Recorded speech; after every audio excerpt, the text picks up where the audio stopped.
So how do you think the world's going to look in another 5 years with AI in mind? I don't think anybody can tell you. But I should ask you, does it concern you? Seeing my whole history, I'm described as the black sheep. Mm-hmm. You know the story of Eminem's rise to fame? Go ahead, go ahead. If you had to pick one rock bottom for you, what would it be? There's loads. I'm going to war with the BBC. Yeah. You shouldn't say that. They're really powerful and there's people. I don't care. In fact, you know what? There will be some people listening to this that won't know about the backstory with the BBC. Your rent's going to be about £2,000. Your profit's going to be zero. So you have to think, how am I going to get high cash flow? And the answer for that is, unless you're doing it for one property to get yourself on the ladder, to get a bit of experience, but you can't scale a business this way. This is what Lord Sugar tried to tell me. If you weren't doing property today, Yeah. what would you do? I did a video, like a 30-second video on the spot. I said, I was offered £35,000 a month over 7 years to house illegal immigrants. Back, put it out. Got reposted by Elon Musk. It just seems so outrageous. Well, we could go deeper down the rabbit hole, but This is sick.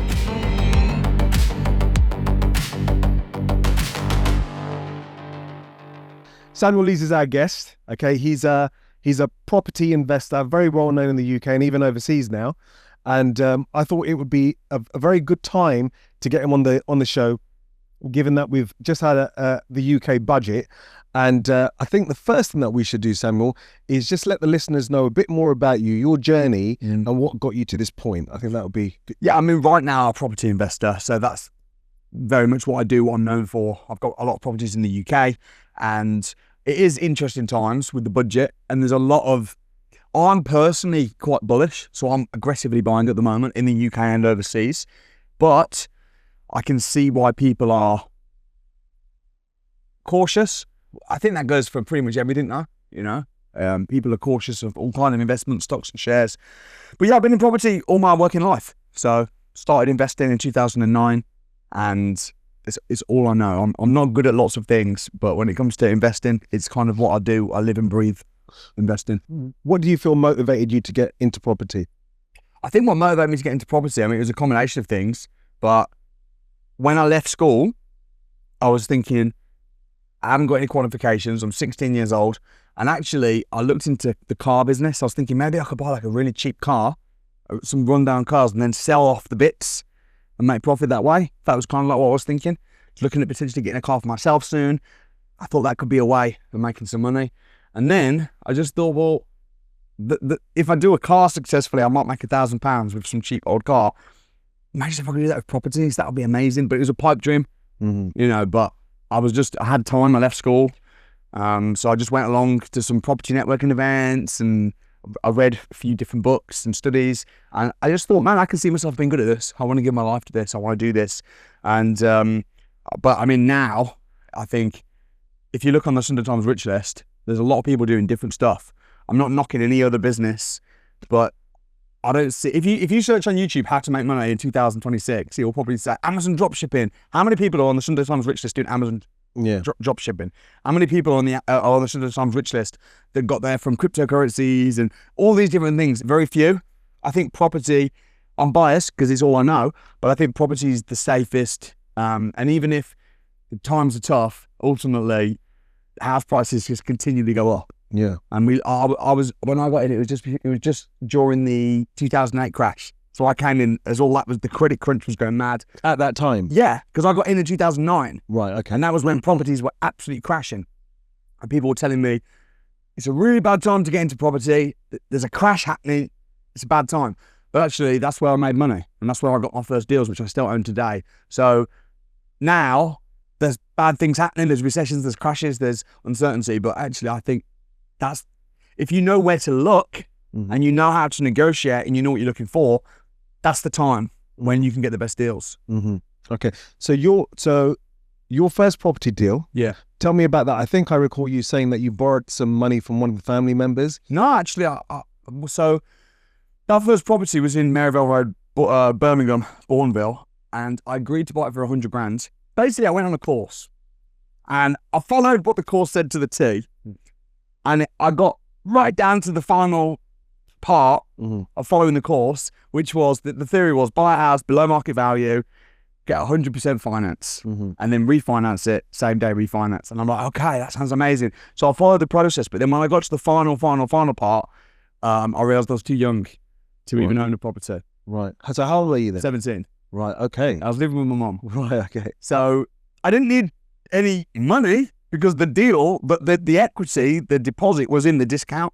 So it's fine, but I was just too young to do it. Right. So I got my mum's husband, my stepdad, Right. to agree to be a guarantor and host it in his name. That was my first project. Uh-huh. So I didn't get any money from anybody. I followed the course, but I got back in, so to speak. I got a guarantor. But even after that, the rules all changed. They stopped doing same day refinances. Mortgage Express went bust. You probably remember all these days. Yeah. And suddenly it was like, oh man, you can't do that anymore. And that was when I went on another course. And my friends and family at the time were telling me, why are you going on these courses? You're being scammed. Yeah. Yeah, I mean, everyone was. I've had that before as well. Yeah. People are very anti self-education, but very pro formal education. So if I'd have said to my friends and family, I'm going to university to study business, they'd have all been like, oh wow, Well done. Yeah. even though the business lecturer has never had a business. Yeah. But when I'm going and I'm learning from people that are actually doing it, and I'm paying a few thousand from PayPal money, my friends are like, oh my gosh, you're being scammed, you're vulnerable, all this. But I learned about lease options, purchase lease options, which is when you buy a house now, but agree to pay for it later. Mm-hmm. Turned 18 and started doing these. So I got 6 of these when I was 19 years old. And now I've still got them. So I agreed to buy them down the line because people were so scared, people wanted to sell, but people couldn't sell and they were in negative equity. Right. I was like, I'll buy it. Okay. So after that first property that you bought, Yeah. was the purchase lease option the next one? Yes. Okay. So how much did you accelerate after the first purchase? What happened It yet? took a year. So I got that first property when I was 17 in March 2009, just before my 18th birthday. I got that.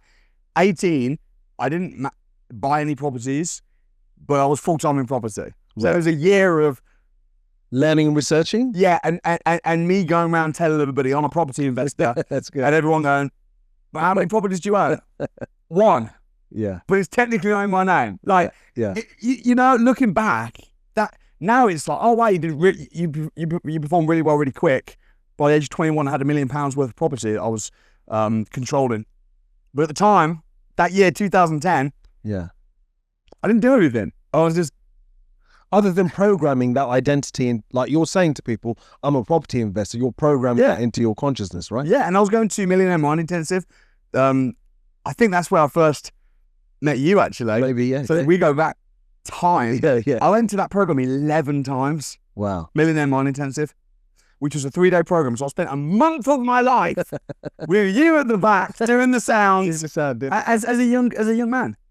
Do you think that program had a big impact on you? Like, in fact, let me ask you a better question. What was the impact of going to that event time and time again? Mate, huge.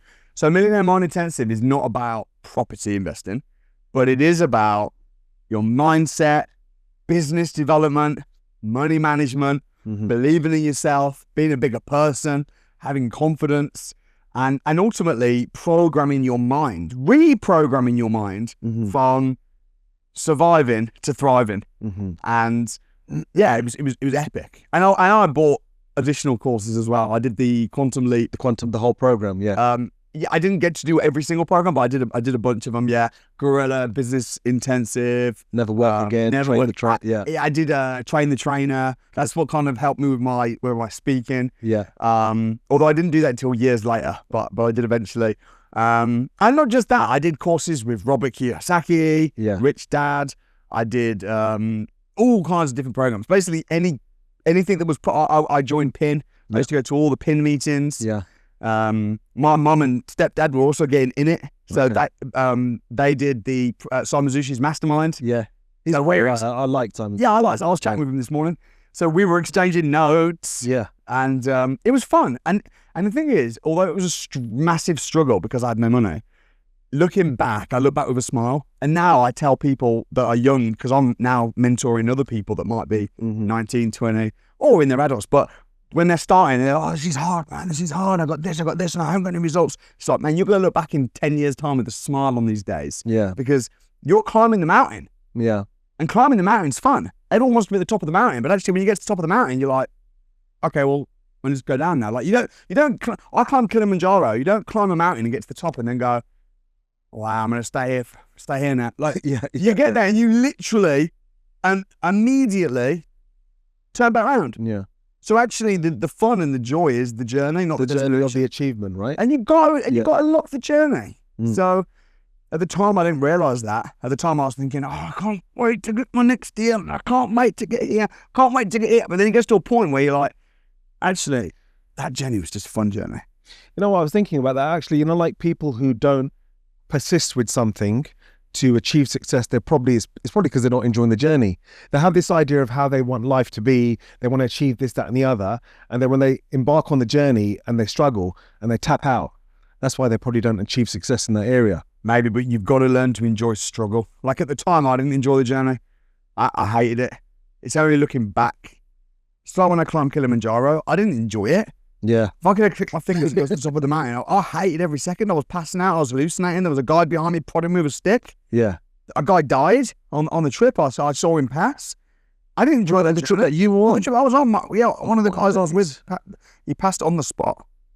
Heart failure.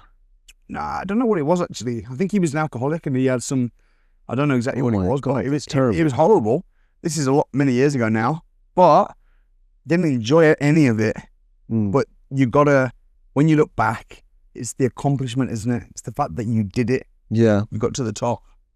You do have to enjoy the struggle. I say to my children that you got to be comfortable with being uncomfortable. You got to be able to dance with the uncertain, the uncertainty.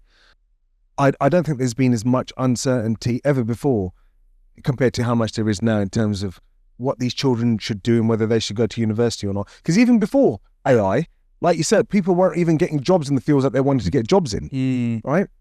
That's a good segue, I think, because I didn't want to speak about it now, but it is a good segue into you creating a school for your children. Yeah. So I'd be interested to know more about that, what your motives were, what your larger plans are. It's not just your children. I think it's your niece, Russell's children. Yeah. Russell's kids too. Yeah. So yeah, tell me more about that. I'm figuring it out. I'm a young dad. Me and my wife, we've got 4 children, and the oldest at the minute is 8. Youngest is 1. So I'm figuring out education. Not claiming I've got all the answers, but what I do know is that from my experience, I feel that the education system failed me because I went through my whole school life and I thought I was stupid. I didn't have any aspirations.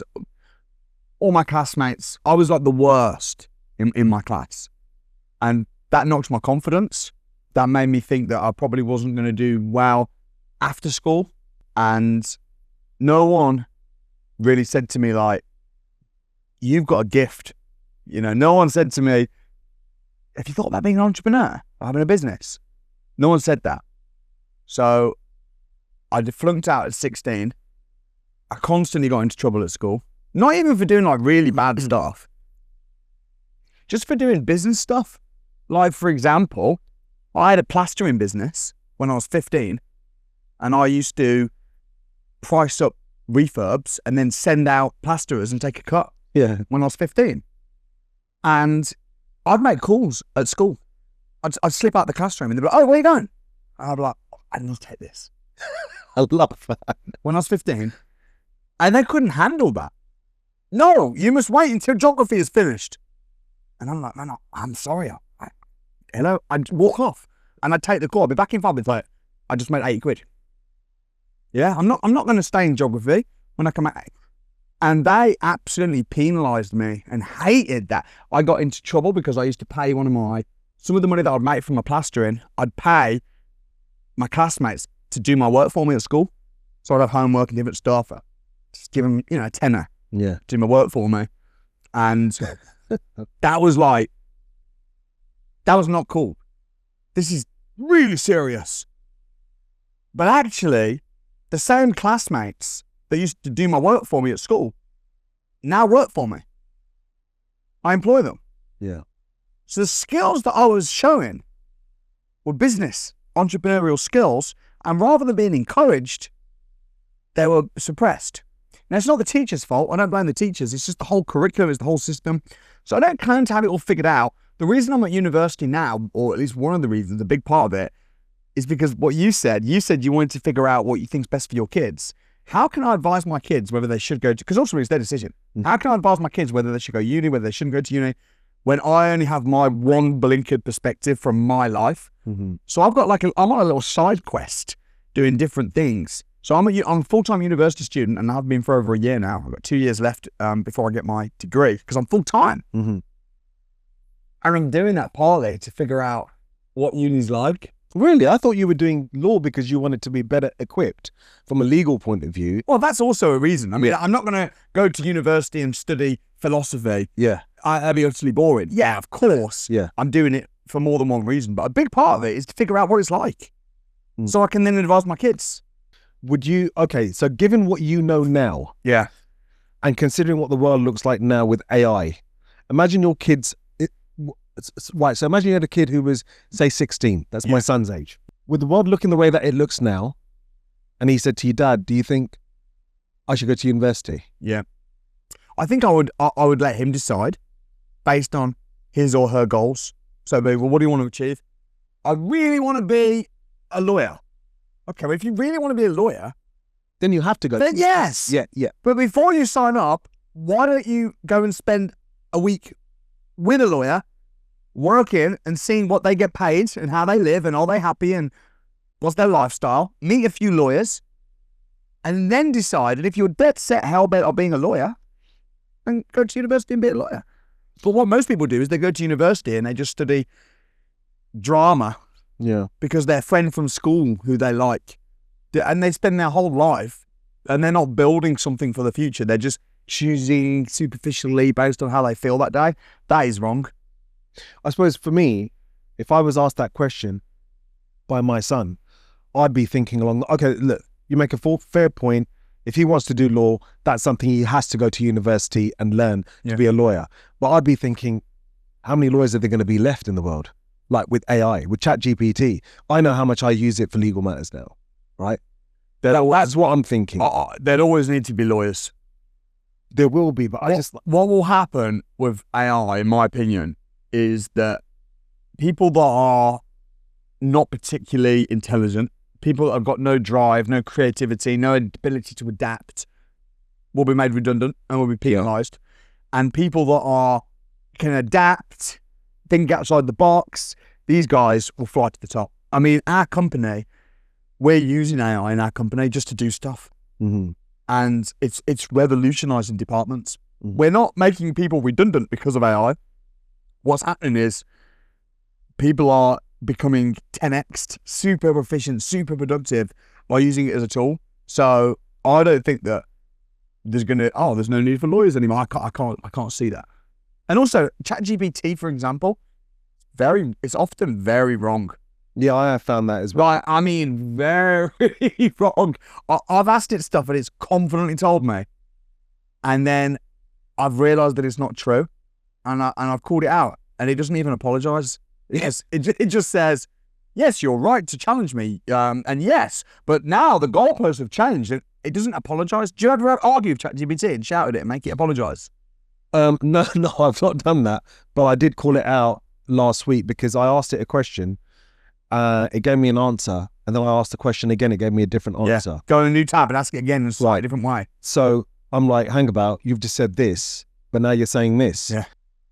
So how do you think the world's going to look in another 5 years with AI in mind? I don't think anybody can tell you exactly what's going to happen, because anyone that says they know what's going to happen is wrong, because Elon Musk doesn't know.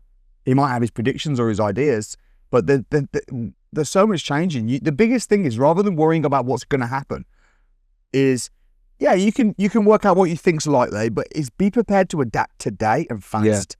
Yeah. And then if things change, they might go off. What about a few years ago when everyone was saying NFTs were going to take over the world? Gary Vaynerchuk was talking about NFTs. Yeah. I think it was the absolute future with absolute certainty. I'd love to talk to him and see what he thinks now, because as far as I can see, he was just completely wrong. Because NFTs aren't talked about or used at all. I never hear about NFTs anymore, no. But they were the big thing, and Gary was going on about how, mark my words, this is in the next few years. So yeah, you can't know 100%. I mean, there could be a war. We could have World War III. AI. Maybe I'm wrong about AI. Maybe lawyers will. Yeah. You don't know. But what you can do is if you're studying law and you're 2 years in and then suddenly lawyers are being fired left, right, centre and it becomes a terrible industry, you go, right, let me adapt. Let me switch. You've got to be able to adapt. You don't strike me as the person that it would concern, but I should ask you, does it concern you? AI? AI? Yeah. Oh, man, I'm just excited about it. Massively excited. People that are really concerned about AI and come up with conspiracy theories of how damaging it is and all this and how it's going to take over the world and we're going to have robots that kill us all. That type of mentality, number one, it doesn't serve you. Number two, they're the same people that said the same thing about the internet. And now we use the internet. So I wouldn't be super negative about everything. I don't think it serves you. Your best to just use everything as a tool and use it to better your life, I think. So if I was to say, okay, Samuel's an optimistic person, is that fair? Is that a fair thing to say? Yeah, I think it's fair. Have you always been optimistic? Was it going to all those events that made you optimistic? Maybe. Yeah, reshaped. Yeah, probably. It reshaped my thinking. Getting mentors and going on Millionaire Mind Intensive for a month of my life. Yeah. I even used to crew. Yeah. Just to go, pick up the bits off the floor just to be in the environment. I think it has, but also I just don't think it helps being doom and gloomy. And AI is brilliant, isn't it? I mean, think about it. Aren't we living in a wonderful time? Like 100 years ago. I mean, not even 100 years ago. I remember not having the internet. So it wasn't that long ago when we were driving around in horses, sending letters. Yeah. Literally, you want to send someone on a horse. Yeah. To send a letter. No movies. I remember sending letters. Yeah. I don't remember the last time I've sent a letter though. No. It just doesn't really happen. Like, no entertainment, no movies. I mean, now they spend millions and millions of pounds paying the most amazing actors in the world, putting together 90 minutes for our entertainment, and we just sit there and watch it and go, oh, that was fun. We do live in a time of absolute bliss, really. I mean, we live, even if you're struggling, even if you're, not super rich, the fact that you can just drive, the fact that you can just turn on the TV, you can talk to ChatGPT and ask it anything. Do you remember back in the day? Like, I remember when I was starting in business, if I wanted to know an answer to something, I'd have to read books and research and arrange meetings with lawyers and wait weeks. And now I just ask ChatGPT. And make sure it's right though, yeah? Yes, but it normally is. But even the lawyer could be wrong. Yeah. They'll often put disclaimers in there. Yeah. So I'm not saying the system is perfect, but I just think we live in an absolutely incredible time. However, the caveat to that is, if you make $2,000 a month and you're working 50 hours a week in a job you don't like, and you live in London and you can't afford a car, then life sucks. But it's very easy to get from sucky life to really nice life. And you don't need that much money. In fact, I want to talk to you about that. But before that, I want to stick with the optimism for a moment, because you spoke about your school life, where you were perhaps made to feel like a failure, you weren't good enough.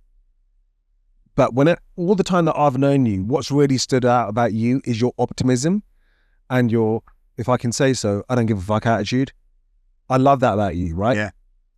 I want to understand a bit more about that, but in a way where if people are struggling and they might need a bit more optimism in their life, what might you say somewhere else? I mean, the interesting thing is, the thing that's made me optimistic and couldn't give a rip about what people think of me, do me, unapologetic, and love life and love myself, and that came as a result of a lot of bad stuff, really. I mean, my whole life. So I failed in school, yes, but then I just had so many unfortunate and difficult times in my life where I was rejected, I was kicked out of things.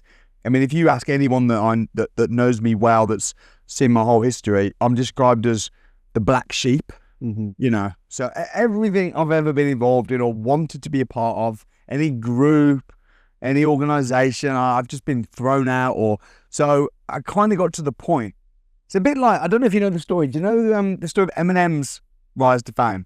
Go ahead. So basically what happened was he really wanted to be an artist. He really wanted to be a rapper. But because he's white and he's in the hood, he was kind of on the fringes, very underground. And then he spent years and years battle rapping, proving himself, chip on his shoulder because he's white. But he started getting a bit of respect, and he was well known underground. And then he put his heart and soul into an album. And he produced an album, his first ever album. Do you know the name of his first ever album? Oh, okay. I should know though. It's called Infinite. Right, okay. And he put his heart and soul into this album called Infinite. And he released it. And I think it sold like 190 copies. It was an absolute flop. It was a laughing stock. It was trash. I mean, I've listened to it even as a mad Eminem fan. Right. And I think it was trash. Okay. Personally. And he then got to the point where he was suicidal, and he just thought, you know what, forget this. This sucks. I'm done.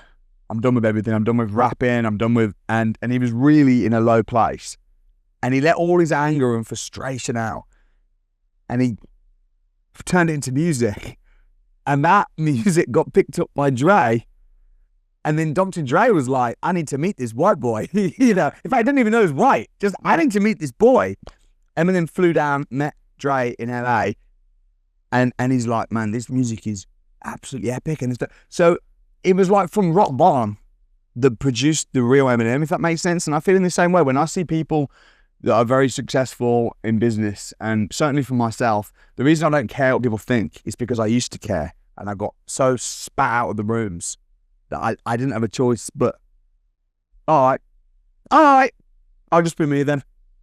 You know what I mean? Yeah. Kicked out of church, kicked out of college, kicked out of this. It wouldn't surprise me if I get kicked out of university before I get my degree. I'll be shocked if I get a degree. I mean, I'm getting first class results, but wouldn't surprise me because that's just all I know. Just kicked out. I've been kicked out of everything. Been removed from everything. Never been accepted in any of the cliques or the groups. So after years of that as a young person, then I just thought, you know what? All right, man, I'll just do my own thing then. And I think that not caring anymore. It's, do you know, like when it's raining and you try not to get wet. Oh, I'm trying not to get wet. Oh, and you're rushing. And then you get to a point, you're just like, man, it's really raining hard now. I'm just going to enjoy the rain. I think it was like not having any other choice but to not give a hoot anymore. Yeah, exactly. Just like, okay, I'm wet now already. I'm already not particularly accepted. Because the thing is, I am from a working class background. I've got a Midlands accent. I'm from Warsaw. And now trying to move in corporate and with, you know, bankers. And the way I am, the way I'll just call things out. If I see something that doesn't quite, and I'm happy to look stupid. I'll just say, what? That doesn't make sense. Yeah. And probably everyone else is thinking it. I'll be the person that'll be like, doesn't make any sense. What do you mean? Explain it to me like I'm 10. Yeah. You know what I mean? Because that's how I'll speak. Yeah. And I can spend this is the thing, right? I'll spend 6 hours with a lawyer just trying to understand something, or with a planning consultant. It doesn't make sense. Explain it to me again. What do you mean? And I spend 6 hours, I'll be paying them like their hourly rate. And then after the 6 hours, when it finally clicks, I'm like, okay, I got it. Now I can teach it on a YouTube video in 5 minutes. Yeah. Now I can, and that's why I'm so passionate. Now I can stand on stage, or I can run a Zoom meeting with a bunch of people, and I can break stuff down where they can get up to speed on their knowledge on all the different subjects, and it can suddenly make sense. Mm-hmm. And I've got a gift to be able to break it down to people that are starting from scratch. Maybe that's because I'm not super academic, so I had to get it broken down. Like That's the way you learn. Yeah. That's the way you learn. Yeah. I want to back up a bit though. In terms of, so you spoke about Eminem's rock bottom before he morphed into the success he is now. If you had to pick one rock bottom for you, what would it be? There's loads. Was there one moment that you... Yeah, probably when the most recent rock bottom as an adult, where I really just thought, you know what, I don't care, was probably when I got persecuted by the media. BBC. When the BBC did a full-on documentary about me in 2019, and I'm just like, literally, I'm running a very nice ethical business. I've done nothing wrong, and now you're putting me on BBC with eerie music. What? And then I even had friends of mine like, oh, you on the BBC. Ooh. You know what? I don't care anymore. I think I'm done trying to. yeah. I'm not going to try and prove myself to anybody. That was when I realised it was a very powerful year, actually. 6 people that I am accountable to and I care about, which are God, because if you've got a relationship with God, and you know in your heart that God is proud of you, and you're right before God, and you'll die and you'll be in front of God, and you can stand there and say, I tried my best. I put my faith in Jesus as a Christian, and I lived my life as best I possibly could, with humility and with clean hands, and not perfect, rested in Christ. Like, that's important to me. My family, I care what my wife thinks, what my mom thinks. I care my brother. I care what my customers think. If my customers say the tiniest thing in my business, like if I get a message off somebody who's an investor, or if they're a student of mine, and they're like, I wasn't that happy with, you made me feel a bit small on the masterminds, the way you spoke. Like, I'll be like, oh, okay, but I'll take that. I care a lot. I care about what my staff think. I care about what my church think. Yeah. And I care about what I think. Yeah. I care about what I think.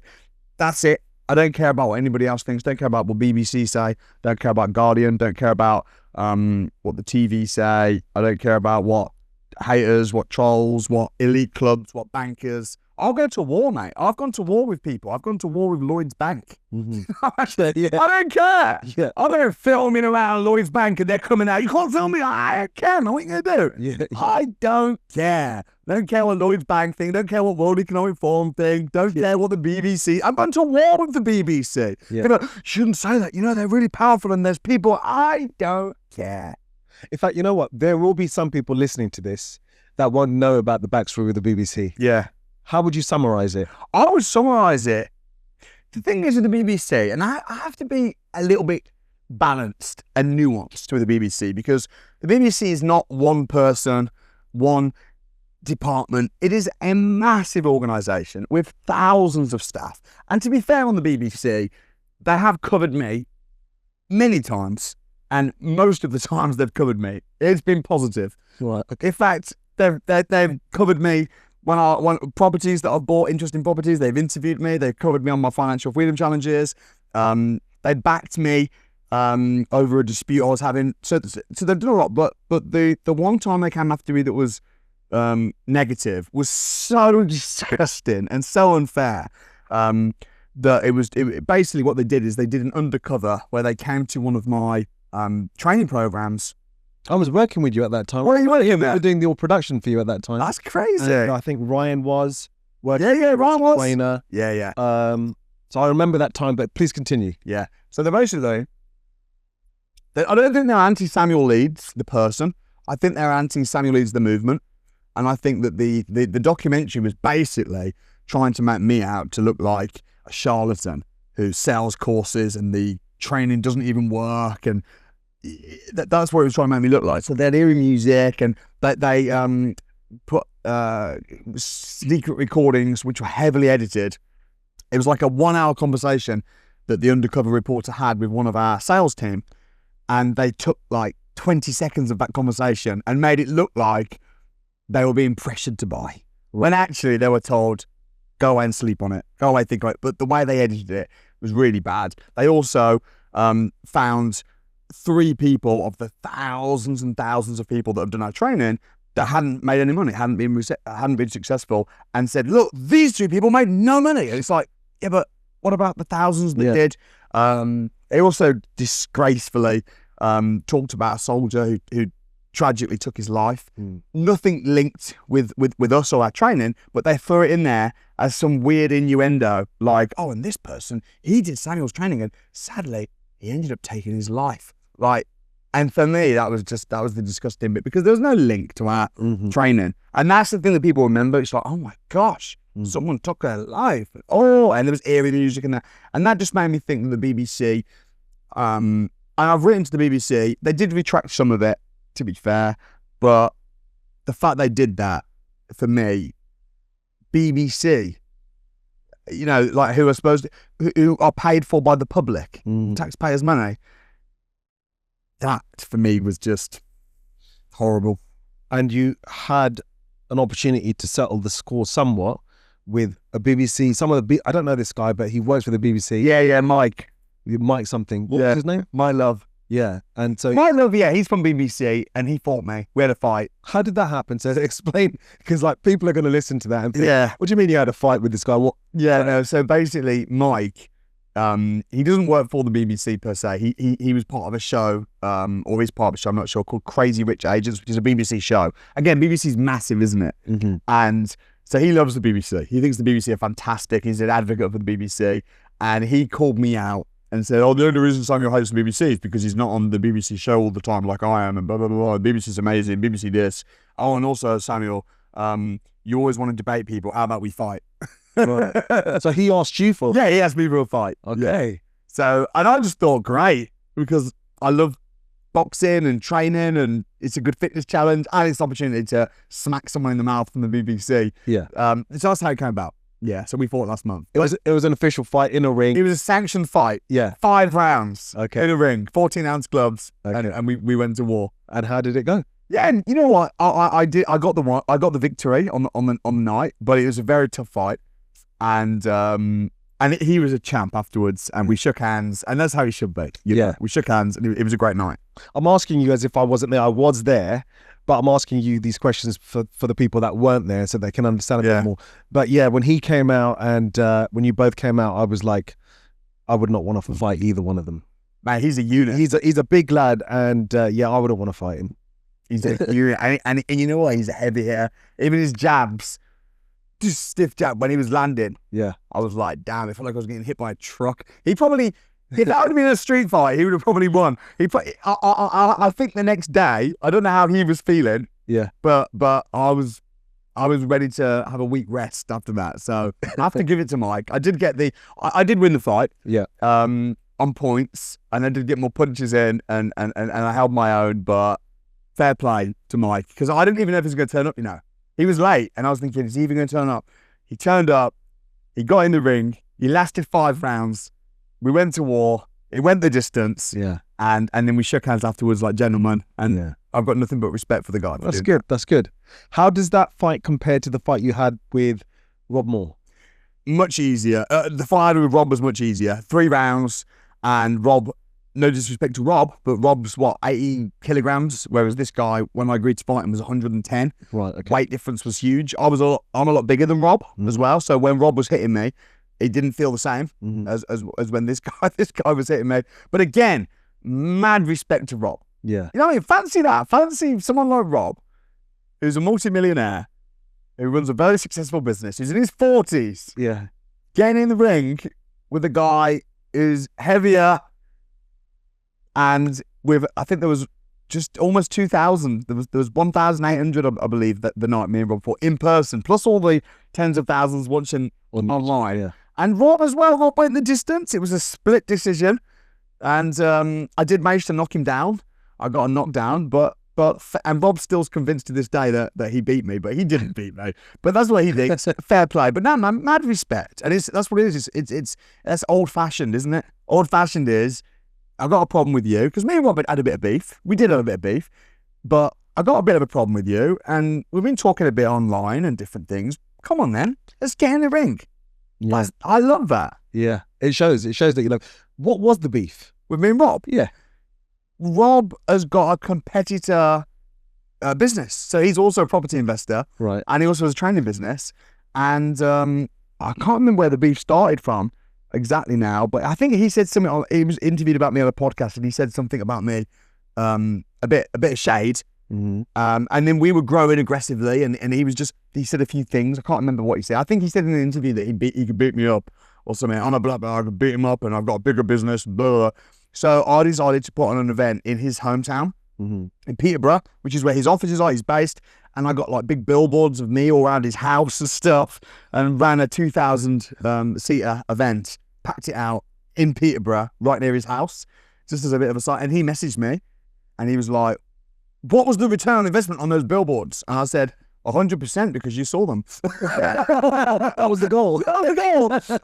So, you know, and then I wasn't angry. I didn't hate him. I don't know how he felt. But after the fight, you hug, you shake hands, and we've been in touch since. I wouldn't say we're like mates. Yeah. But I speak with Rob. Rob's sound. That's good. Got no beef with Rob. Anyone that would debate, because that's another thing, isn't it? A lot of people have opinions, but will they actually debate them? Yeah. Will they actually sit down man to man? Yeah. Or adult to adult? And because I love debating, because I'm happy to be wrong. Yeah. I had a debate recently with Gary Economics. You know Gary Economics? Yes. Sat down with him for 8 hours, bro. Is that online, that footage? No, not yet. Okay. No, not yet. I can't talk about it too much because it's being edited for TV. Right, okay. But 8 hours I sat with Gary and just went to war with him. Yeah. The whole day that would have been. We'll see how the edit is. But there was some very nice moments, and then there was some. We'll see what the edit is. I'm not going to speak about it until it comes out. When it comes out, I'll share my 2 pennies. But I love that. Yeah. I love meeting and debating and thrashing ideas out and getting in the ring. And who cares if I win or I lose, as long as we both grow. Yeah. As long as we learn and we grow, that's the goal. Life is so short, bro. Who cares? It stands out. That I think that attitude where who cares, I don't give a hoot. I think that is one of the primary things that has got you to where you are now. And in fact, I've seen some of the videos on YouTube where you actually invite people who are in disagreement with you. Yeah. And you'll say, come on, let's debate it. Yeah. I love that. I love it. And I'm genuinely, there have been a couple of instances where I have tried to destroy them. Where they've said a lot of bad stuff about me. And then when they come to sit with me, my goal is to destroy that person and to ruin their career. I've had that. But 9 times out of 10, if I'm sitting down with someone having a debate, I'm actually open to be proved wrong. I want to learn. I want to grow. I'm curious. And it's just lovely and healthy. And it's old-fashioned. Do you know what, Sanj? Do you not think social media has become extremely toxic? Yeah, fake book. It's just like people put up, it's just, look, I use social media. I go on it, but it is toxic. But do you not think as well, there's almost a bit of a culture war at the moment between the left and right. There's a horrible thing as well. There's a lot of racism on social media I'm seeing at the moment because as a country, we were far too lax on our borders. This is just my opinion. You can debate me though if you want. Let's go there. No, but as a country, we were far too open with our borders because when you've got welfare and open borders pretty much, and people are coming in on dinghies and we're taking in asylum seekers, thousands and thousands of people every single week, and then the government are paying for them to be in housing and hotels. There's a line, isn't there, before it's like, come on, man, you're taking the piss now. Yeah. And I feel like as a country and in the UK, we became so tolerant and we've become so politically correct that no one was saying anything. But it got to a point where it was like, man, this is just too much. And then suddenly, like when I did my video, because I had a contract where I could house asylum seekers in one of my hotels. Mm-hmm. And I said no. And I was having a meeting with the hotel manager and a few others that make the decisions on the hotel, and we decided no. And then I said, no, they were like, oh, but look, this really good offer. It was like a £3 million contract, and I said, I don't know though, because, and I explained. We decided no, and then I said, yeah, no, and I got passionate. And I went, you know what? And I pulled my phone out and I went outside and I did a video, like a 30-second video on the spot, and said I was offered £35,000 a month over 7 years to house illegal immigrants. That wasn't 100% true. Technically, I got a lot of heat for that. It's asylum seekers. Well, I get it. But I did this little video, spurred the moment, put it out, got reposted by Elon Musk. Your video got my video. Elon Musk said I was a good man. He endorsed me. Yeah. My team was saying, don't post that video. Don't post that video. I'm like, I don't care. I'm going to post that video. Posted the video. And this got tens and tens of millions of views. Andrew Tate I've seen it. commented about it. Elon Musk reshared it on X. It was in the Daily Mail. It went international. I was on GB News. I was on Talk TV, interviewed about it. And it's funny because I thought I was going to get a lot of hate on that, a lot of heat on it.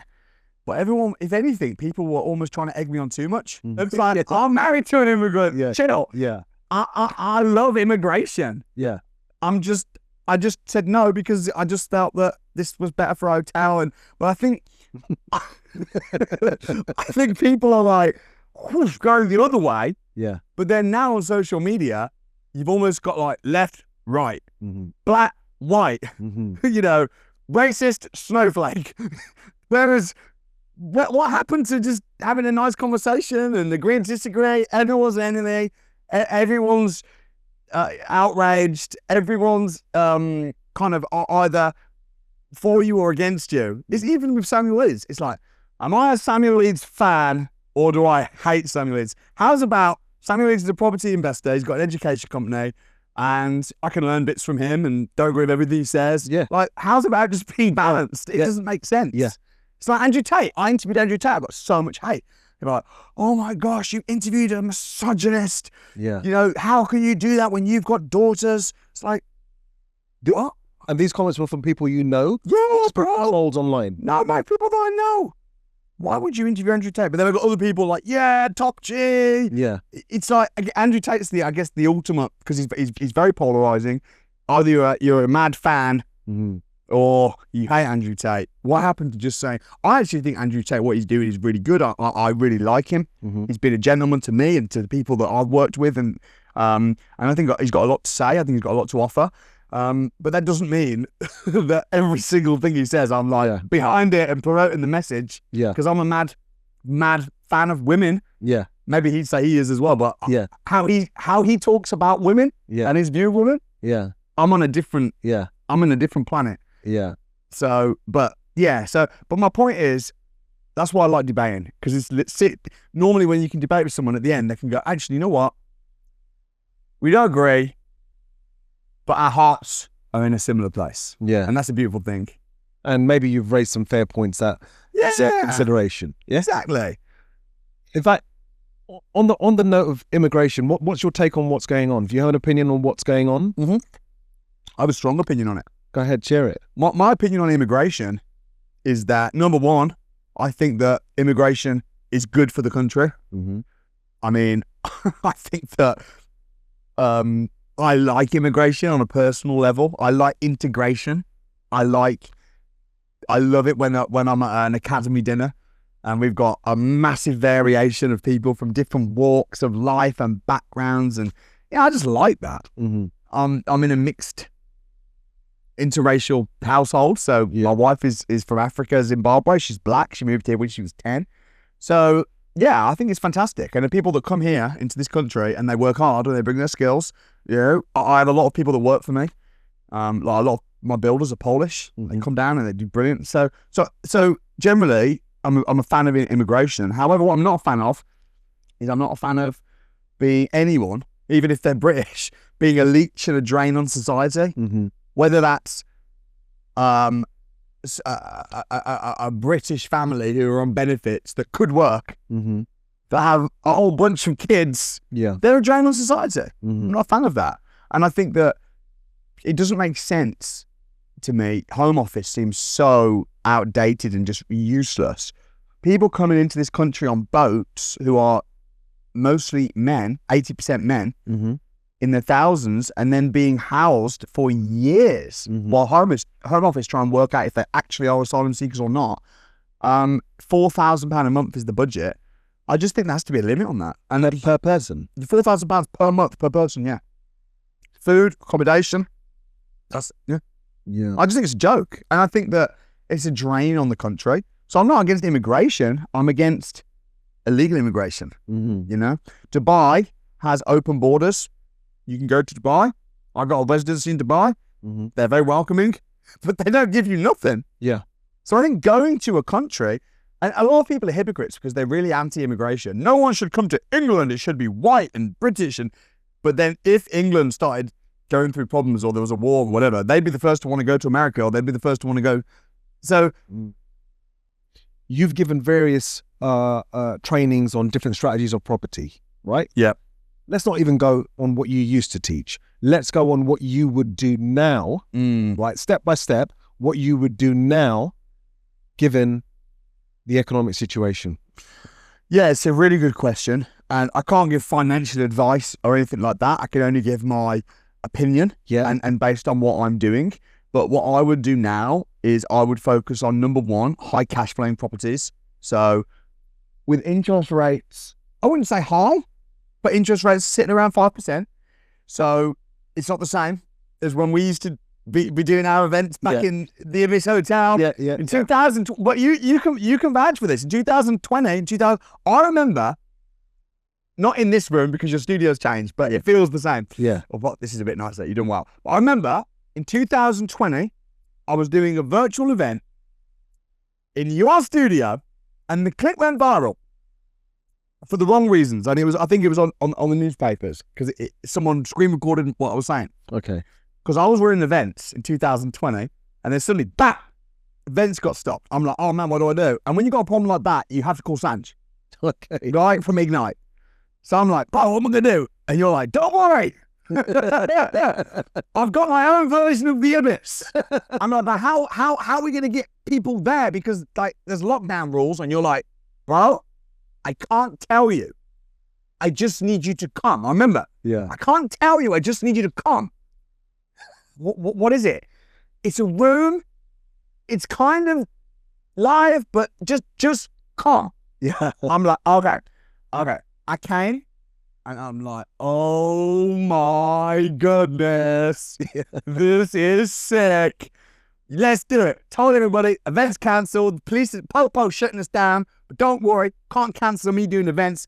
We're at Sanj's Ignite studio tomorrow. So they'll tune in. This was 2020.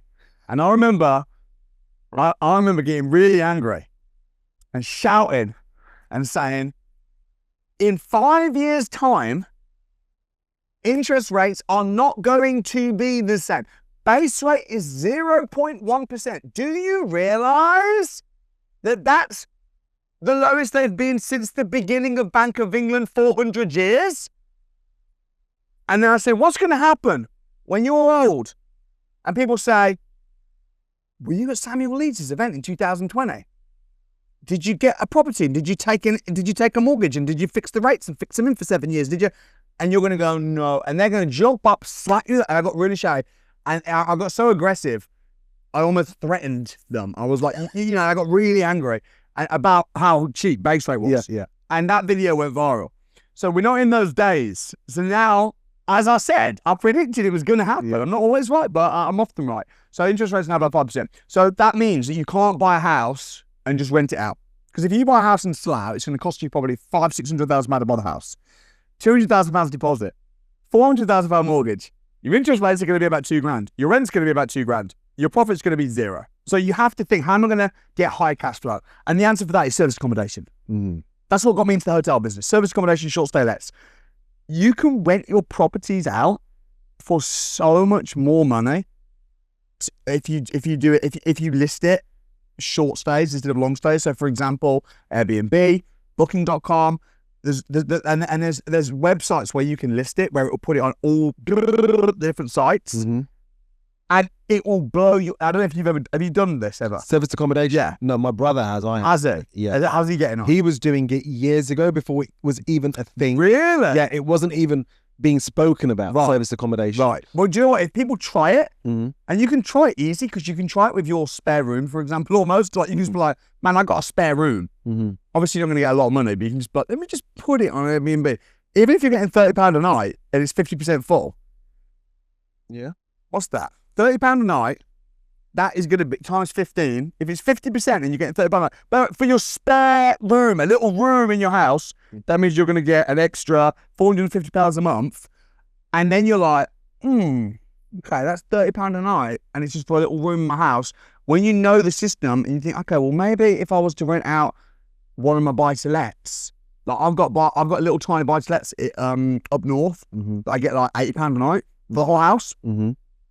but I'm getting 70, 80% occupancy. Mhm. So again, it's like, okay, if I'm getting £70 a night and it's rented out for 25 nights, that's £1,750. And some of these houses, they would only rent out for £800. So I'm getting like double.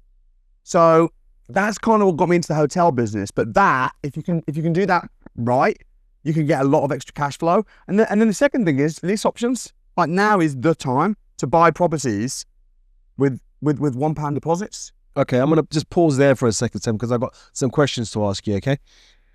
Service accommodation. Someone's got a room in their house, they want to rent it out, Yeah. make £30 a night. Yeah. How do they overcome the security risk of getting a freak in the house?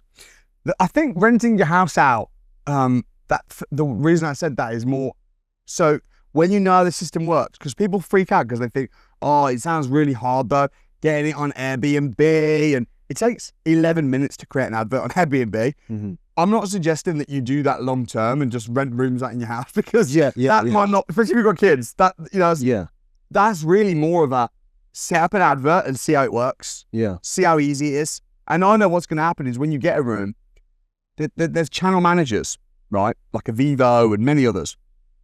I'm saying £30 a night because I'm trying to keep everyone's expectations low. You'll go on and the channel managers will say, oh, in that area for a room like that, you can actually get 70. And you'll be like, really? Mm-hmm. You'll put 60. And then I'm talking about 50% occupancy. When you got a full house, 100% occupied at 70, 80 for a room in your house, stop doing it and now go get a property and rent it out room by room. That's just to see it. I absolutely believe this. I've seen you teach this. Yeah. Okay, I've seen you go on the various websites. Yeah. Show how it works. You've even shown the demand in the area. So I absolutely believe it works. But I'm still curious about, is there a way, a method, a strategy that landlords, property investors would follow to be able to alleviate that concerns about security? Yeah, there's loads. The landlord's biggest risk, though, is not a freak. Landlord's biggest risk is a really nice person that just says, I'm really sorry, I can't pay my rent this month. Right? With guests, as opposed to tenants, they have no rights. So if you rent a room on a nightly basis for a few weeks and you're paying weekly or nightly or whatever, and you're a guest on a guest terms of hire, and you're a freak. Well, it depends what you mean by freak. I'm assuming you mean someone that's breaking the house rules, that's breaking the... Because if you're just... So let's just say a sex offender, for example. Right. Or someone who's got a criminal record or might be violent or, might have done... Let's look at a real example, right? Let's say you've got... Let's not do a room in your house. Okay. Because that's a little bit... risky, isn't it? Yeah, that's a little bit...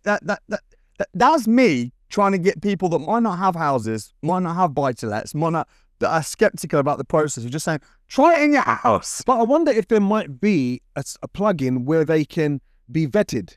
It might work, or if they can have a certain criteria. Listen, they have to you hold their card details on file. So if they do any damage, you can take it, like the same as a hotel. Yeah. You get their passport off them up front. It's the same as a hotel. Mm-hmm. When you go to the hotel, they'll take your passport, they'll keep your card on file. If you do something crazy, they're just going to immediately remove you and then call the police. Right. But it doesn't really happen. Yeah. I've only had it happen once, and I've got literally, I'm running hotels. I've got 3 hotels. What was the once that, what happened? Bro, it's funny actually. So there was a guy who came to one of my hotels, and the funny thing is, he was just being really, really annoying, a real nuisance guest. And he was knocking on all the other doors and getting lots of complaints. Really not cool. And the hotel manager said he'd got an hour to pack his things and go. But then the hotel manager, after an hour, when he went to check the room, the guy was like, I'm not going. So the hotel manager posted on our management group and said, there's a guy who's refusing to leave. I'm going to call the police and I'm going to do this. And then I was like, don't do that. Let me come and sort it out. Because I really want to sort it out. I was bored that evening. And I thought, this will be a bit of drama. You know what I mean? It'll be fun. And also, I had 2 ulterior motives. One was, I was going to film it. And I thought it'd be some good content Yeah. for the old Instagram. You know what I'm saying? Enrage people. I'm as bad as the media. Now, I thought it'd be good content to show people what can go wrong. But secondly, educational. Because you don't need the police to take them out. You take them out. If someone's trespassing on my property and they've broken the house rules and you say you need to go, you've got an hour, you disturb people, and they say no, after an hour, I'd just start taking these things out. I would literally physically just go out, take them out. But how far can you go with that legally? Well, that's why I wanted to do it. Because I think that legally you can do that. Could you Yes. have the person and physically Yes. move? Right, you can. Now, that's not legal advice, Yeah. but if someone's... It's no different to if you go to a hotel. If you're at a hotel and you're being really abusive and loud or whatever, or drunkard, and the hotel say you need to go, which they would, and you say, no, I'm not going, their security will come take you out. Mm-hmm. Now, I don't have security at my hotel because I can't afford it. I am the security. I can take you out, of course, legally. But I wanted to do it just to see, because the way to find out what the rules are is to freaking just do it and then see what people say. You know what I mean? Like, hey, I did this. Like you see with the chainsaw and that. Yeah, yeah. You know what I mean? I saw that. Just push the boundaries and see. So anyway, so I was like, I'm on my way. By the time I got there, sadly, he'd left. Right. Okay. So I didn't get that brilliant experience of being able to physically remove anybody. But that's the only time Yeah. of the however many years. So it's very rare that will happen. You just got to get their passport, keep their card details on file. They're a guest. But the reason landlords love service accommodation though, Sanj, is because people are worried about tenants. The renters reform bills come in, Mm-hmm. which means Section 21's been scrapped, which means you can't evict tenants unless they're no fault evictions have been banned. Tenants are getting companies like Shelter, Citizen Advice Bureau, giving them free legal advice. They've now got ChatGPT, Mm-hmm. and they'll work the system, bro. Mm-hmm. There are tenants that will not intend on paying rent, and they'll play the system and get Yeah. free rent for as long as they can. Yeah. So that scares the crap out of landlords, especially with interest rates high, because if your mortgage payments are 2,000 and your rent is 2,000, but your rent doesn't come, Yeah.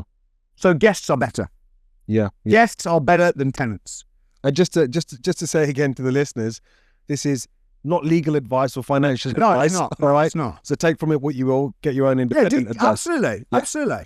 And I'm even saying, I don't know Yeah. what would have happened, but as far as my research tells me, Yeah. I don't think I'd have a problem. Yes. But what you really should do though is you should get the police to come. Yeah. Really. Yeah. Yeah. Yeah. And they'll come and they'll remove them. Right. So you would do service accommodation.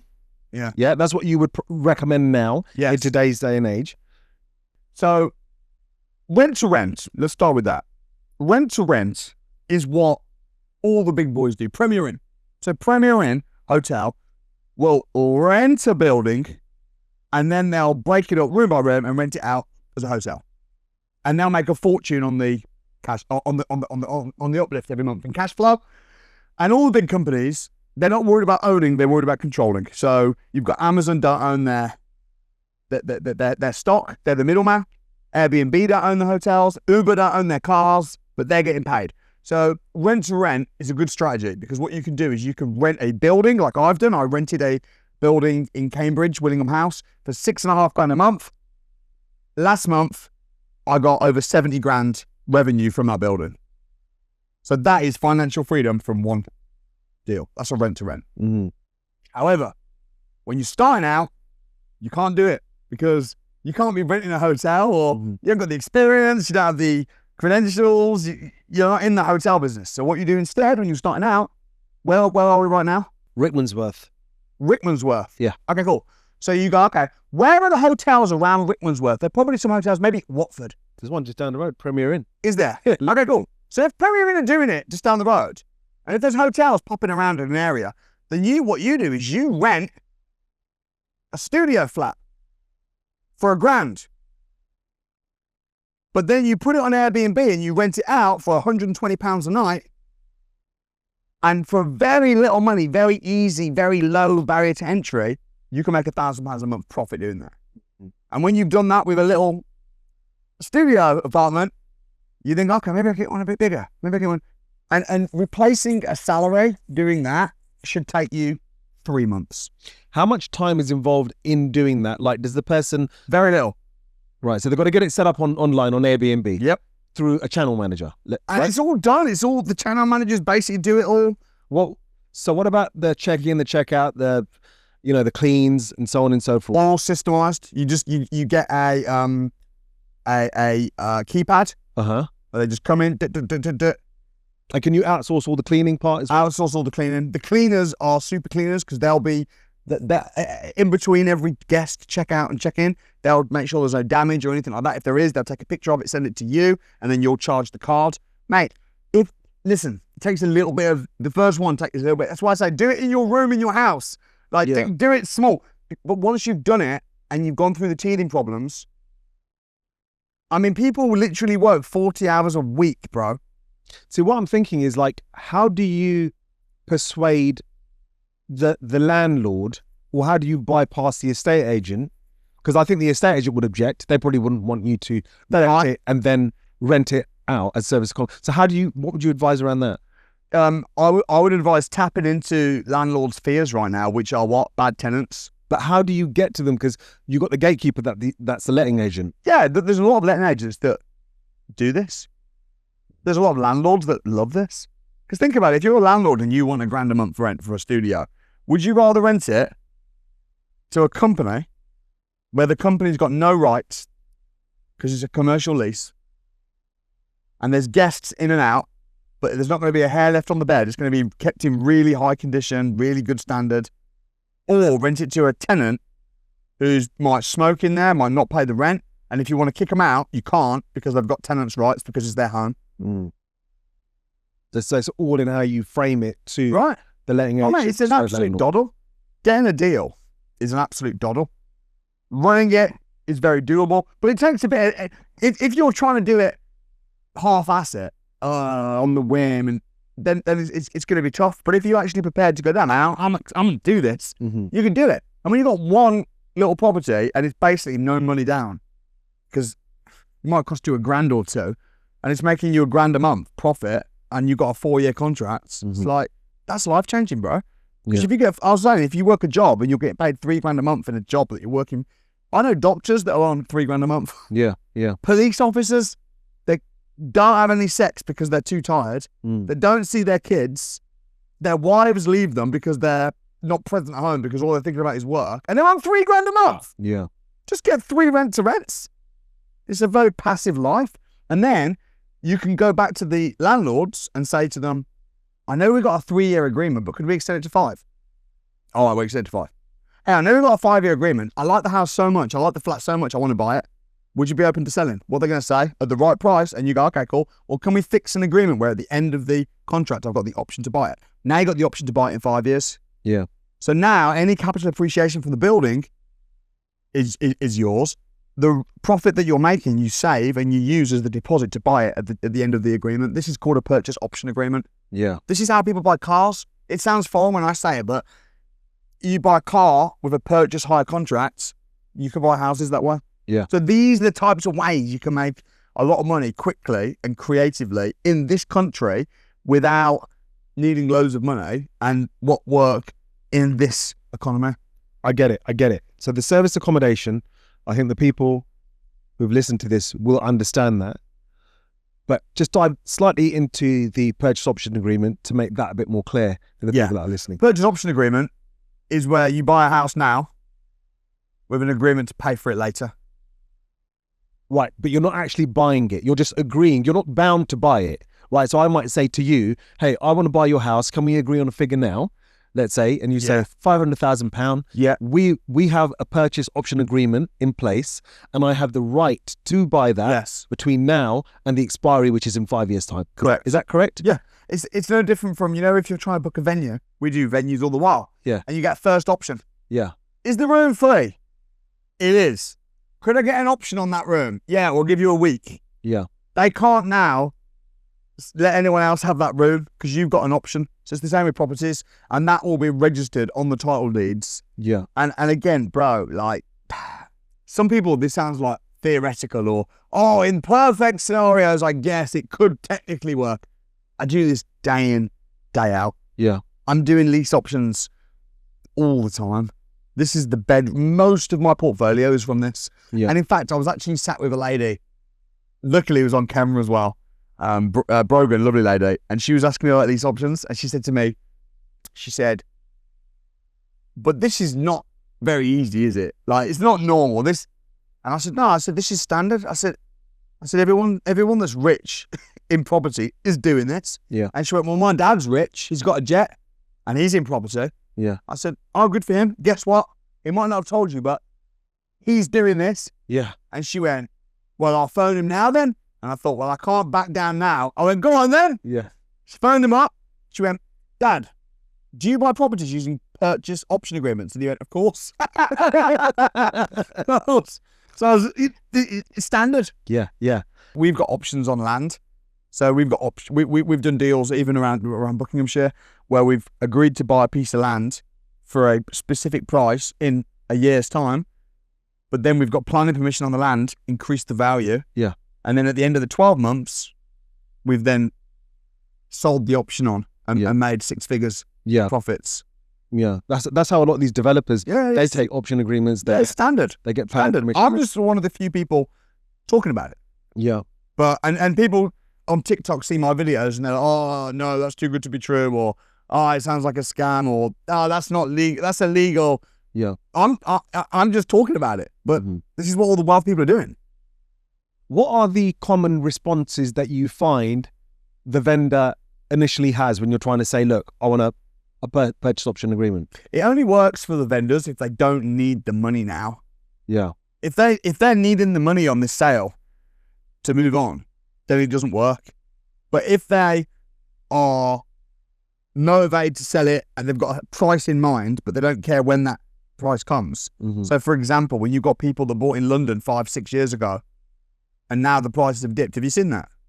Yeah. People have in bought central houses. London, In central London, people have bought properties for like $1 million in 2017, 2018, and now they're only worth £700. Often a lot of these owners, they're not even from the UK. The houses are empty, and they're just like, oh, we want to sell, or maybe we should rent, but we don't want to sell at 700. That's ridiculous. We want to at least get our money back. Yeah. So you come along and say, how about this? I'll give you a couple grand a month. Give me control of the property. I'll run it. I'll manage it. I'll make sure that it's lived in and it stays nice. And I'll buy it for $1 million, which is what you paid for it, in 7 years. So now you've got free use of this property for 7 years. Your control of it. You're control. You're only paying $2 grand a month, but you can rent it out potentially for a lot more, as long as you follow the rules of the area. There are certain in London there are certain regulations around service accommodation, so you need to make sure you're complying with those. And they're happy because it was just sat there empty. What would you tell people not to do that you may have advised them to do maybe 5-6 years ago? I would probably advise people not to do what I used to advise is, I wrote a whole book about it called Buy Low, Rent High, which is just buy cheap houses up north, rent them out. I wouldn't say that anymore because that's a bit dead. I mean, if you go really, really far up north, you can just about make a yield on some of those properties, but those properties with such a bad area, you're probably going to get really bad tenants. So that model is not something that I think, unless you're doing it for one property to get yourself on the ladder, to get a bit of experience, but you can't scale a business this way. This is what Lord Sugar tried to tell me. He did tell me this in 2017. Yeah. But I think my perspective has changed because the times have changed. Yeah. If we still had low interest rates and house prices were what they were, then I'd probably still say do it.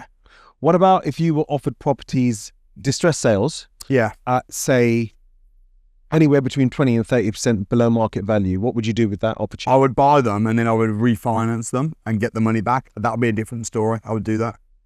And that would probably end up being service accommodation. Yeah. If not service accommodation, HMO. Yeah. Or I could rent them to housing associations. I've got properties that I rent to charities, government-backed housing associations where I get good money, and there's people in there that would be otherwise sleeping on the streets. We've got, some of our houses we rent are for ex-drug addicts or people that were offenders that are now getting on the straight and narrow, and the government have big contracts for those. I did get offered one of those contracts for my hotel. Right. But when I realised it was asylum seekers, that's when I was like, okay, but there's a lot of contracts out there from the government that you can tap into too. That's from the companies. I'm aware of some of the companies. Yeah. Do you ever deal with the councils directly? Yeah, you can. The council's direct, you can do emergency accommodation. In fact, I'm speaking at the moment with a guy from Slough Okay. about from the council there about temporary accommodation. So yeah, you can. Okay. And then you can get a lot of money from it. The budgets are big. So I take from what you've said, firstly, you would go with service accommodation. Yeah. High rent, whether that's service accommodation, HMO, housing associations, but high cash flow. You would still do HMOs. You would still go out looking for HMOs are good. Yeah? Yeah. But would you have an AST with those tenants, or how would you do that? It would depend. We use excluded license agreements for most of our HMOs.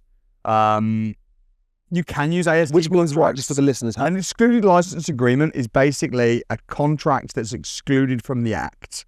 So it limits your rights as a tenant.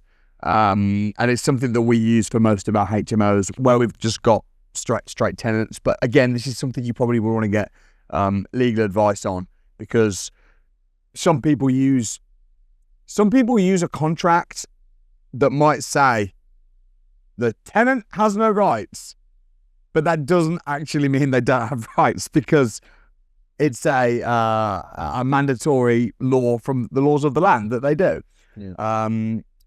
So yeah, again, I don't want to get too specific on giving legal advice. Yeah. But HMOs are where you rent a property out room by room, and depending on the area, it's very regulated as well. You might have to get a HMO license depending on how many people are in the property.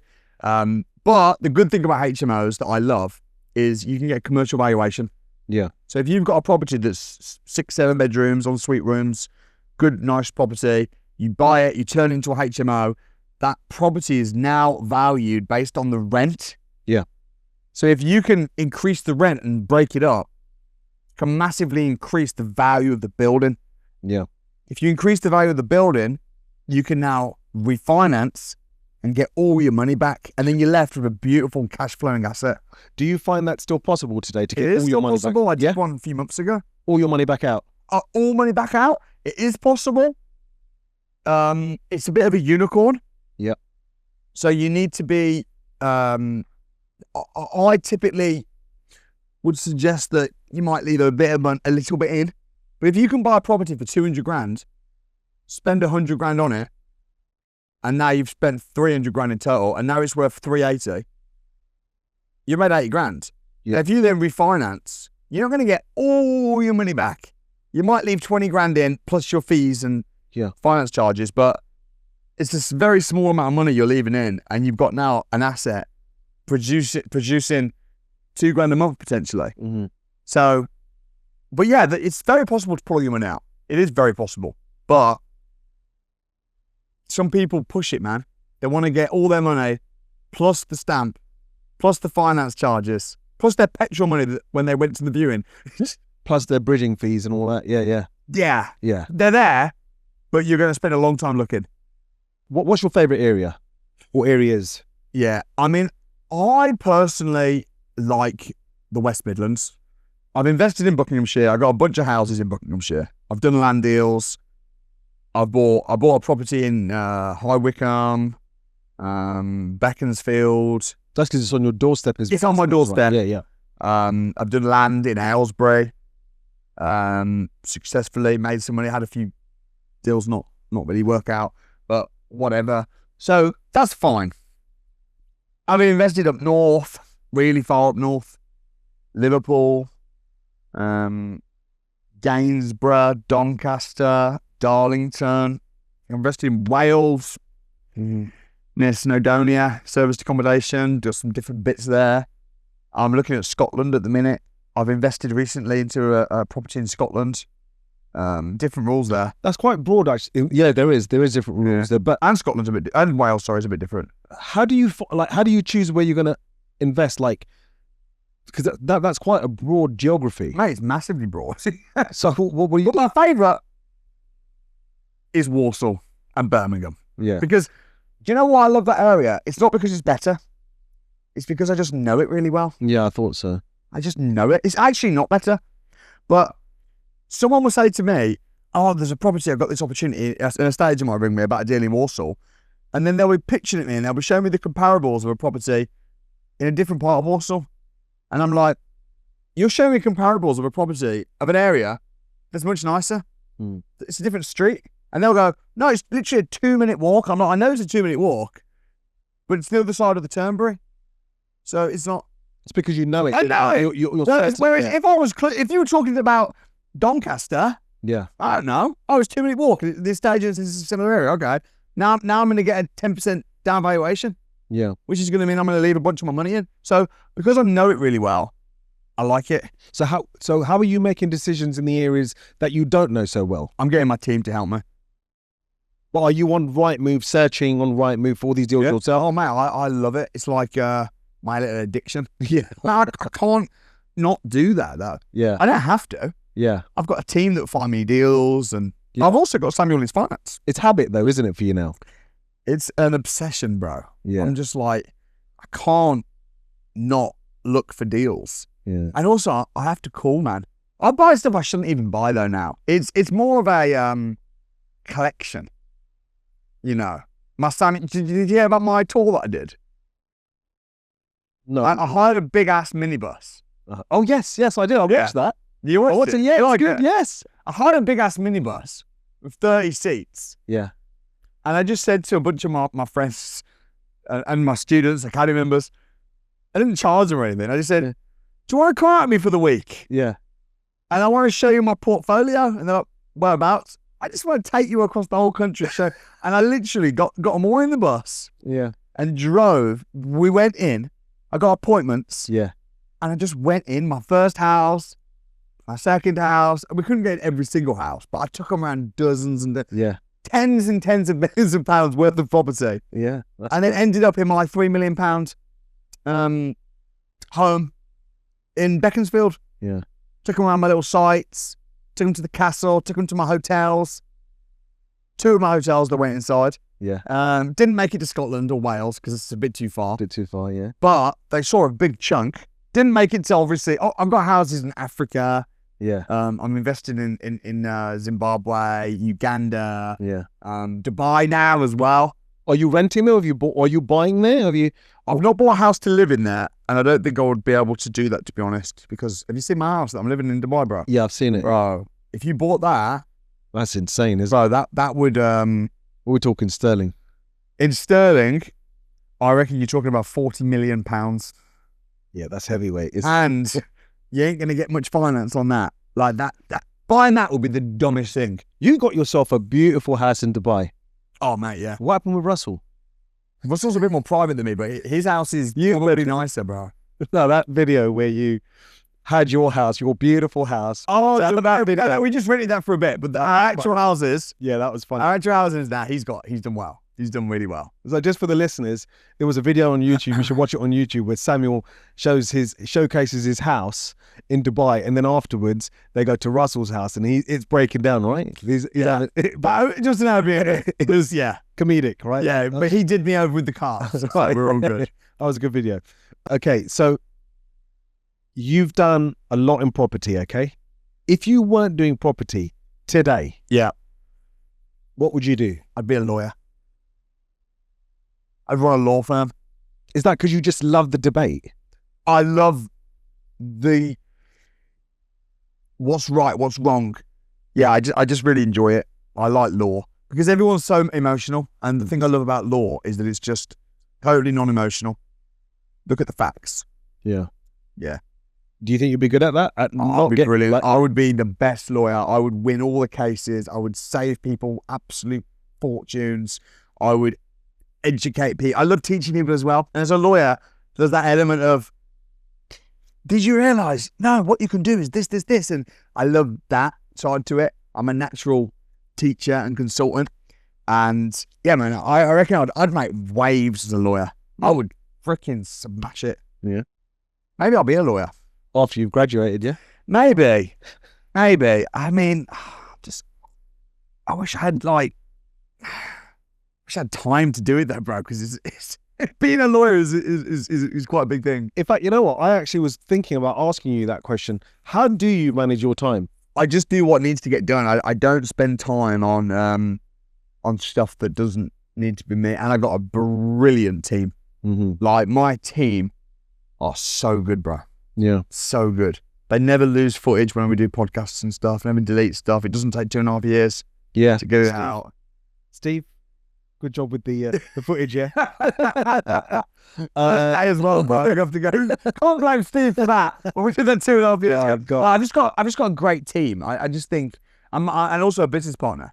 Yeah. Everyone's greedy, right? Everyone wants. It's like my training business. My training business makes millions of pounds every year, but my profit margins are last year were 5%. Now 5%, that's very small. That means every time my business, the education business, does £100, only £5 is actual profit to the company. Now, most companies, they wouldn't do that. I don't think most training companies would accept that. I think they'd want to get higher profit. But you're taking your salary out before reaching that figure? That 5%? No, I don't take salary. I don't take a salary for my training business. So what's your motive? Why do you do it? Well, I do it because I love it. And obviously, listen, I want to make money. I'm a businessman. It's a game.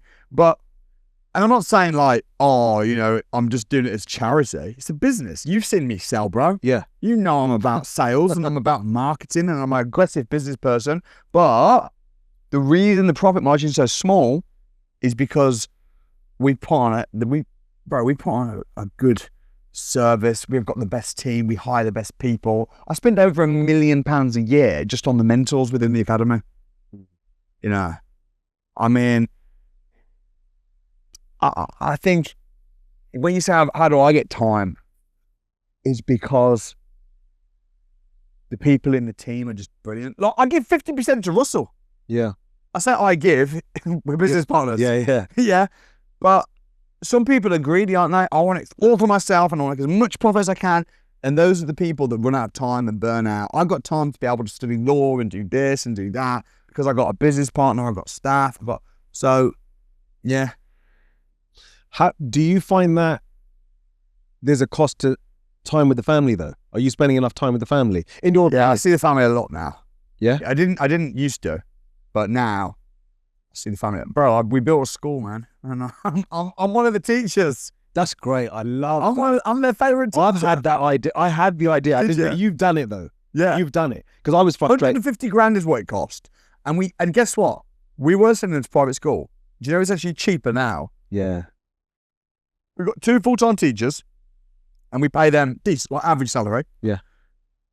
But I've got a whole bunch of kids there. I got 4 kids. One of them doesn't go, too young, but I've got 4. They've got my brother's kids and my sister's kids. In total, there's 12. Think of how much that will cost to send 12 kids to private school. Yeah. Man. How do you manage the curriculum with the varying ages? How do you manage what they're being taught? It's actually not that difficult because a few reasons. It's a really good question. The first reason is because we've got 2 full-time teachers. Then we've got me, my wife, my brother, his wife, right? Right, okay. So we're pretty equipped. Okay. We're pretty equipped. Second reason is, as it happens, they're all quite similar age. Okay. So my kids, like my eldest 2 are like 1's 7, 1's 8. Then my brothers, they are a similar-ish age. But another factor is, a lot of the classes they can do together, it's only really maths and English. Geography, science, drama. Do you know what? I actually think it's unnatural. Think about this, Sanj. When you go to school, you're in a class with 30 people, and they're all your exact age. That's not real life, bro. When you go and you work in business or in the marketplace or in a job, you've got all these varying people. I mean, you've got Barbara who's 69, and then you've got Jimmy who's 18, and it's different people. But that's the real world. Is it really equipping you for life to be stuffed in a classroom all day with 30 people your same age? No. So teaching, the way we teach is a bit different anyway. Is it in one classroom? We've got one big classroom. Mm-hmm. But then we've also, we've got our houses. They are home educated still. Yeah. So we've got, different rooms around the house. What's that? You've got different rooms around the house. The official main assembly room. Yeah. Classroom. But as I say, apart from like maths and English, most of the subjects can just be taught to everybody. Like drama, they love that. Yeah. And they teach each other. It's great because I know people who have homeschooled their children. It's something I considered. What I was concerned about, which doesn't apply to you, by the way, I was concerned about social isolation, the lack of learning social skills. So you've bridged that gap because you've got 12. No, but not even that. Because I wouldn't want them to only know 12 people. Wouldn't it be a bit weird if all you knew was your family? So how do you deal with that? How do you They go to loads of clubs. Right. Okay. Good. So they go boxing, ballet. They've got so many different clubs and groups and stuff they go to. They also travel. Mate, people are worried to home educate their kids because they think, oh, what about this? What about that? I'm worried to send my kids to school. Number one, because of the lack of financial literacy, lack of business development, lack of like what they don't teach worries me, but also what they do teach worries me. All the puke. I've had to undo. Mate, I was finding myself constantly fighting with the schools. Yeah, I have been there. I don't want to. I haven't got the energy for that. And also, when you want to pull your kids out of school, take them to Dubai on a business trip for 3 days, and they say, no, you're not allowed. What, they have to sit in it reminds me of when I was a kid and they wouldn't let me go and take a 5-minute business call because I couldn't miss my geography class. Yeah. For 5 minutes. It's the same. They won't let me take my kids to Dubai for 3 days for a business trip where they're going to literally be out meeting billionaires. Yeah. Oh, no, you're not allowed. Instead, you have to what? Sit in a classroom. Man, I'm not having that. Yeah. Yeah. I actually take my son out with me. Sometimes they won't let you though, will they? Well, no, but just so outside of school generally, if I'm going, so let's say for example, if I've got a dinner with you, right, I might bring my son along. In fact, when I had lunch with Les Brown, I think my son was about 6 then. I did the same, man. I took my kids out to a meeting with a billionaire in Zimbabwe. Yeah, and they just sat and listened. It's great. And a lot of people say like, oh, you don't need to teach your kids about money. You don't need to teach your kids. It's not about just teaching them about money, like about the stock market and stuff. It's about raising them in such a way where they can actually be successful, independent. When you raise your kids at school, the way they're taught, it's so oppressive and it's so put your hand up when you want to go to the toilet and everyone's trying to fit in. Yeah. I think it's rubbish. I think it's outdated. I don't rate the school system one bit. Well, it's created to create factory workers. Exactly. And it's outdated. Yeah. Was there a situation that actually triggered you to say, enough's enough, we're homeschooling, I'm going to create a school at home? Were you in conversation with Grant Cardone, who does the same? No. What was it? I mean, I don't want to be too controversial, but we got a book that came home, one of the kids' reading books. My little girl brought it home. She was like 6, 7 at the time. And, this little boy who's got 2 daddies. And I was just like, I wrote to the school about it, yeah? And I said to them, why are we teaching the kids, like, what's going on? And they said, oh, no, we're not teaching them anything about marriage or sex education or anything like that. That's next year. Yeah. And then I was just like, and just to put it out there, because I'm speaking very, very freely, very openly, I have not in the slightest got an issue with being tolerant and accepting different families and different, setups. I mean, certainly, like, gay people, we have got gay staff, I've got gay friends, but pushing it, even when I'm at university, every single person in my textbook, every example seems to be they're either non-binary, they're homosexual, it's like, it's just too far, it's just too much. It's too much, too early. It's like, guys, just chill. Yeah. It feels like a very strong agenda. You can, and BBC going in with the CBBS, schools teaching, there's actually over 100 genders and you can choose. And I'm just like, you know what? I don't want to cause like, this is not all my brands. I'm meant to be like bashing anything or anyone. And I'm a loving, tolerant, I'm a reasonably liberal person myself, right? I'm Christian, I'm chill. Be what you want, do what you want. I love you. I'm all about multicultural, multi-diverse. I'm all about that. But when it's forced like that, it's just kids. It's too early. I mean, this is the kids. Somewhat of a different example, right? When my children, from when they were born, they were vegetarian. Right. And my idea was, I've got no issue with you eating meat when you're old enough to comprehend what you're eating. Yeah. right? Then you can make your own choice, Right. right? My daughter's still vegetarian. She's dabbled. My son's not, right? But it's got to be age appropriate. And that's as a parent, you're doing what you feel. Yeah, and there's no right or wrong. It was just my It's not right or wrong. Yeah. I mean, I'm not a vegetarian. Yeah, I'm not vegetarian. Fine. I think that's fine. And I just think that the school, that the agenda, there's a bit of a weird agenda, bro. There's just a bit of a weird agenda. And also as well, like this whole toxic masculinity thing. Like I would probably now, when I was at school as a kid, they'd probably say that I was toxic, or I'm just a boy. I'm just a young boy with lots of adrenaline and lots of energy. I was told, you know, to sit on a special needs. I was sat on a special needs desk when I was at school. Man, I'm now making tens of millions of pounds every year. I have 4 children. I'm married. I have a very good, happy life. I'm Christian, and the fact that that was my start, and I'm not disrespecting anybody, because no one was horrible to me. It's just the system is not built for people that are going to be entrepreneurs. My son got home, and I was watching the video, and Donald Trump flashed up, and my son said to me, this is before he was home educated, and said to me, "Oh, we talked about him at school. He's the bad man." My daughter said the same. So why are the schools telling my children that Donald Trump is a bad man? Let's debate. Let's talk about it. They don't want to talk about it. They don't want to debate. Why are my kids bringing home books with LGBT and when they're 6? Yeah, it's just too early. I'm not having it, man. Yeah. And as I say, nothing against. If someone thinks Donald Trump's bad, cool. If someone's homosexual, great, no problem. But this agenda in the schools, Yeah. I'm just not about it, bro. And do you know what it is more than anything? I'm not even saying it's bad. I just don't want the government and the state to raise my kids.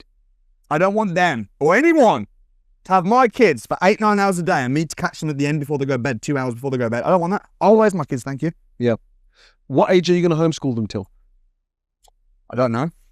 You've just started, I suppose. A bit too early to say. Well, no, I've been doing it for about 1.5 years. Okay, that's great. And it's going really well. But mate, there's some really good schools in Dubai, and Dubai is obviously a totally different story. So, I'm not against school. You know, I'm not against school. I'm against raising battery workers. But I'm not against school. And depends on what the kids want to do. Depends on what we see. Depends on what we find in Dubai. I'm very open.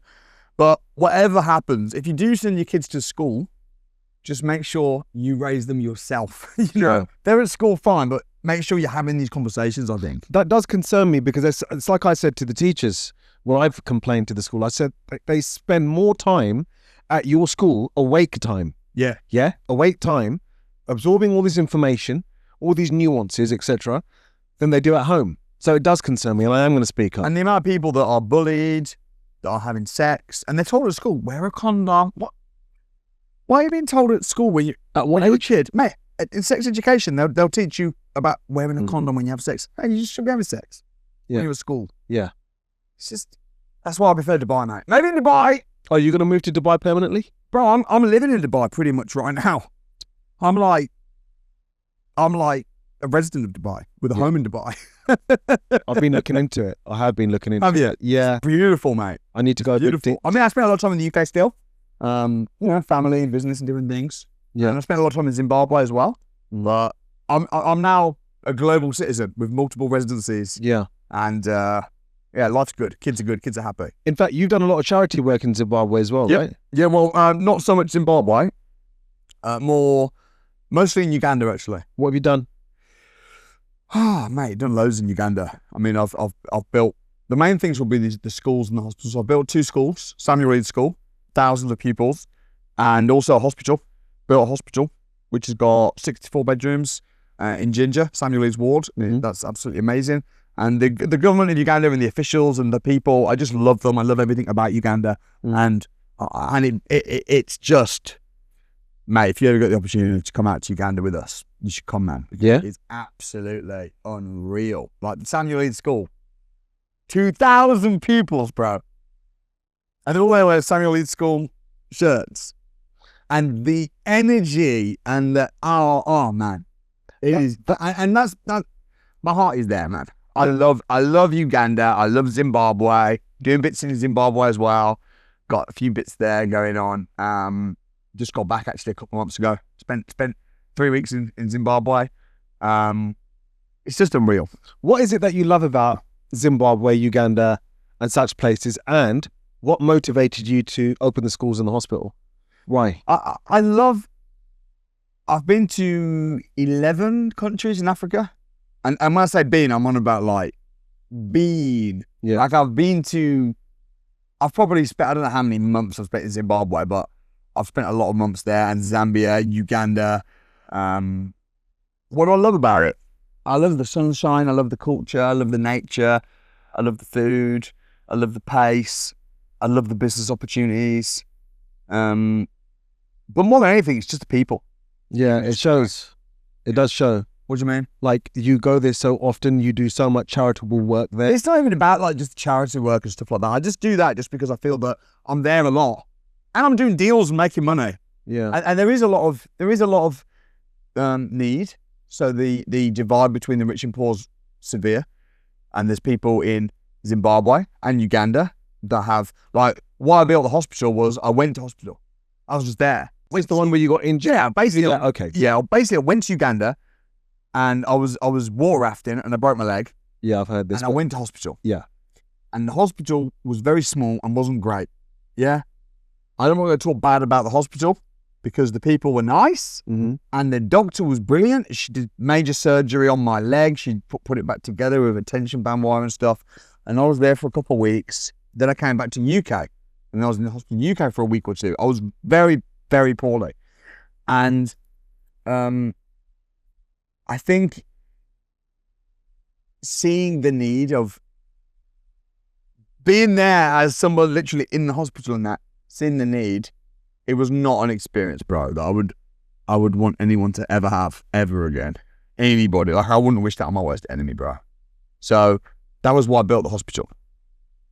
The schools is just because of my passion about education. Right. So I spoke to the chiefs and the government as well, the Ministry of Education, and basically we agreed that if I said, look, I want the kids to learn about financial education. I want financial literacy to be a mandatory subject in the curriculum because I believe that the keys to solving all poverty comes from education. Yeah. And they were like, well, if you want to build the school. So that's how it started. Yeah. So now we've done many different schools. Most of the time we've not built them, like, they're not Samuel Leeds schools. They are schools that we've just come in, refurbished, renovated and given a new start to. But yeah, it's huge. It's a huge part of who I am and what I do. That's fantastic, and I think it's important for people to know that.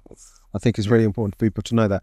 And if you were to go back, if you were to speak to your younger self who was at school, the one that felt like he felt, the way that you described earlier on, Yeah. now, what would you say to him? What would be your I advice? think I would probably say nothing because he did all right in the end. Yeah. And maybe those experiences made... Yeah, exactly. Like, yeah. But if I was going to say something, it might just be, don't worry about what anybody thinks. Don't try and get approval from anybody. Just do your thing, man, and you're going to win big. And that's probably going to be the same answer to what would be your advice to the younger generation growing up now? I think to the younger generation now, it'll be the generation is messed up right now. Mm-hmm. There's a lot of very weak, pathetic people. There's a lot of stupid arguing, stupid, pointless fighting. And what you need to do is you need to focus on you. Mm-hmm. And the fact that everybody's pathetic is a good thing because it means the competition is poor. And you need to make the most of AI, of the opportunities, and believe big things and put it to work, and you will be absolutely flabbergasted at what you can achieve. Yeah, that's fantastic. And I think that's a great way to end this episode. But before we do that, where can people find you? Where can they learn more?